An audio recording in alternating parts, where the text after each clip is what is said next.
Chapter 16. Who sent you? I ask the man who lays down before me. Who the fuck are you? He asks quietly as he limply removes his oxygen mask to speak. I look down at him and pull his oxygen mask from his hands and slam one palm over his mouth before removing his bedsheet. I push a finger against his wound. He tries to yell in pain, but I hold my hand over his mouth. I let go of his wound and remove my hand. What the fuck, man? Shut up, I hiss. I look around and take a packaged syringe and pull it out, pointing it at him.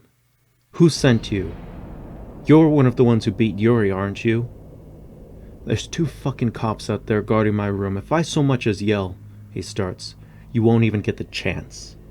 As a matter of fact, I throw his mask against the floor. If you want to breathe, you better start talking.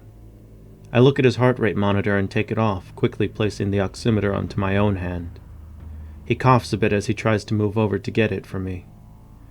What the fuck, man? I hit his wound, causing him to cough harder. Dude, I just did what we were told. The boss said we needed to take that bitch out, man. It ain't fucking personal, man. I hit him again. She's only just 18. Her life is barely even starting out. So don't tell me not to take it personal. Not only that, but I'm her husband. So, I'm gonna ask you again.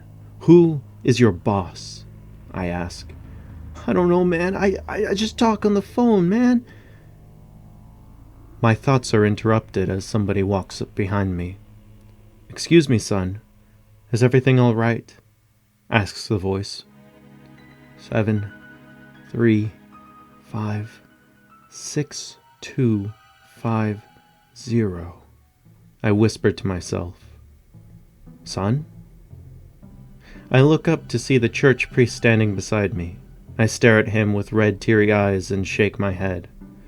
Well, this is the right place to be if you're feeling rather down. The Lord answers all prayers which call upon him in times of need. They beat my fiancée nearly to death, I say to him with gritted teeth. Who, the gangs? He asks. I nod. When I started preaching, it wasn't this bad around here. After the police busted the much larger gangs, all these misled youngsters now start thinking that they can build their own gangs. All this crime that it's bred, it breaks my heart. We try as a church to reach out to the youth to get them off the streets. I drift off and start thinking again. Hey, do you sell guns? I ask a man standing against the wall. Why do you want to know? He asks. I draw Yuri's revolver and ask, does this look familiar? Hey man, we don't do returns around here. Not what I want. Do you sell body armor? I ask. My thoughts are interrupted again when I hear the priest say, I just don't know what to do. Has anyone ever told you that you're a danger to society? I ask the priest. Never. Where does one go from here? I ask as I think about Dr. Janeth. It wasn't until now that I realized that she's right. I have nothing going for me in life. There is nothing of meaning for me in this world. At least, nothing besides Yuri. Cast away am I from all others. I could never be welcomed into society. Why do I take these pills? I ask. Because, Sawyer, without them you're not fit for society, states Dr. Janeth. It's the first time that I've been to the ward. I sit in my room as Dr. Janeth speaks to me from my barred door. There's something wrong with me, isn't there? Can I be fixed? Yes, Sawyer. We have a great success rate with medication and therapy. As a matter of fact, most patients are able to function in society with them. They can function, but do they fit in?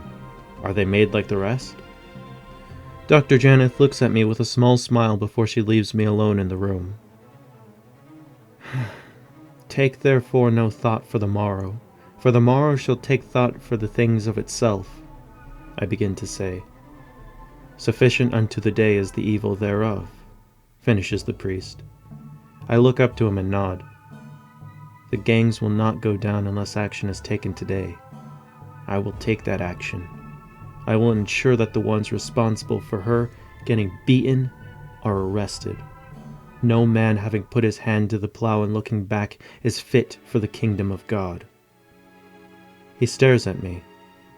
Any other man who heard me speak would laugh, but the priest simply states, "I'm not sure how you plan to do that, son, but whatever you do, God be with you. It's a dangerous path." As he gets up to leave, I nod and kneel before the pew that I sat upon and pray. The home is much emptier without Yuri. I look down at the gun that she gave me. I feel it in my hand, the grip, the barrel, the cool steel frame. It feels right against my head. It feels righteous in my grip. I feel Yuri wrap her arms around me, her loving embrace, her warm lips, her soft bosom, her perfect flowing hair. Yuri saved me, and this is how the world repays her. If I don't act now, perhaps next time they'll kill Yuri. Meet me at the warehouse just off of 8th Street, 2 o'clock, I say into the payphone. "Who is this?" asks the voice on the other end. "The one that you shouldn't have fucked with. The one that maybe your men had meant to take care of but didn't. You took out my wife-to-be. Why don't you come and see who you should have gotten instead?" I hang up and grip the phone. 911, what's your emergency? Asks the responder on the other line. "There's going to be a drug deal going down at the warehouse on 8th at 2:15 this morning. Be there. My life depends on it."